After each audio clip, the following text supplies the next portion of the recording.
بسم اللہ الرحمن الرحیم۔ السلام علیکم دوستوں، میں ہوں شاہ حسین اور آپ دیکھ رہے ہیں حسین T V.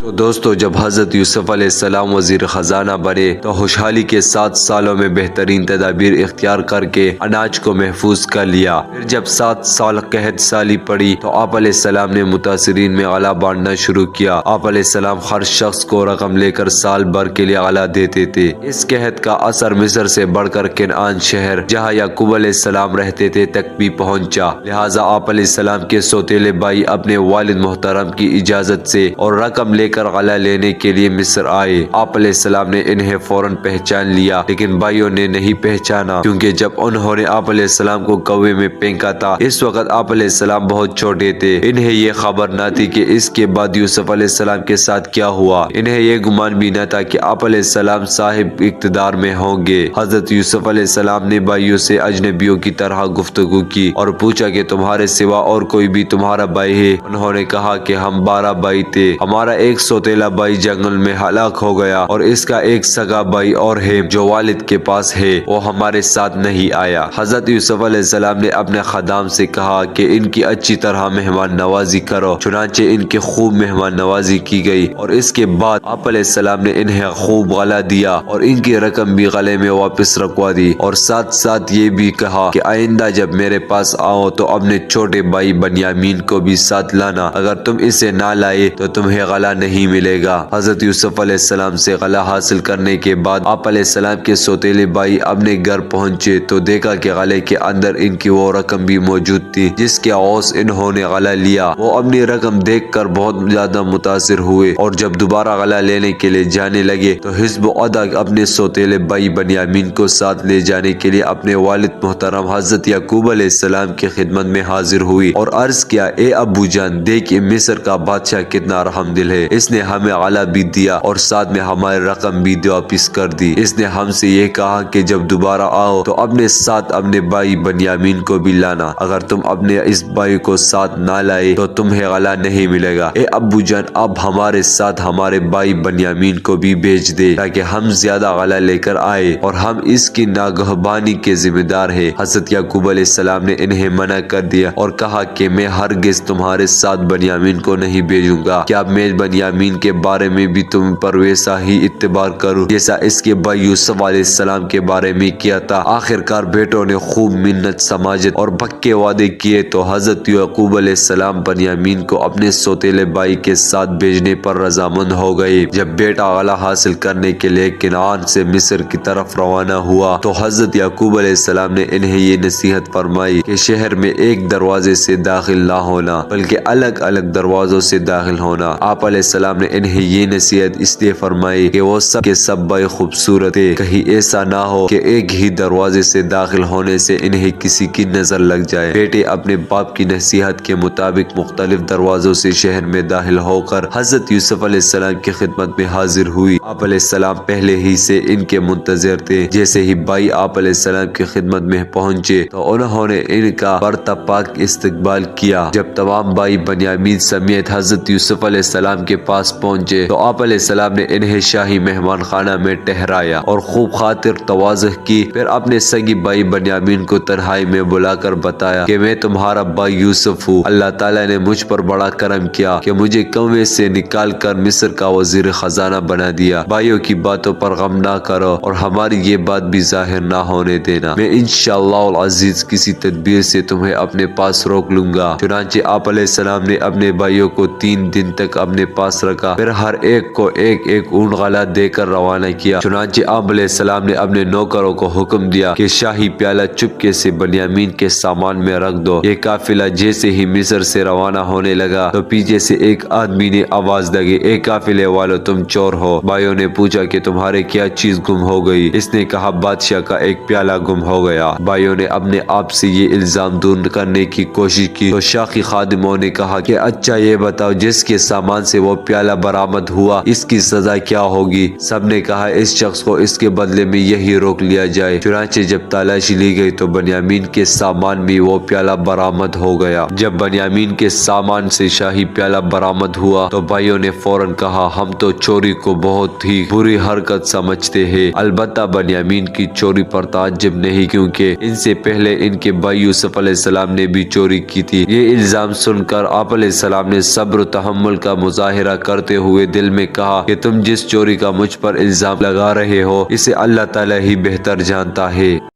Thanks for watching this video. Allah Hafiz.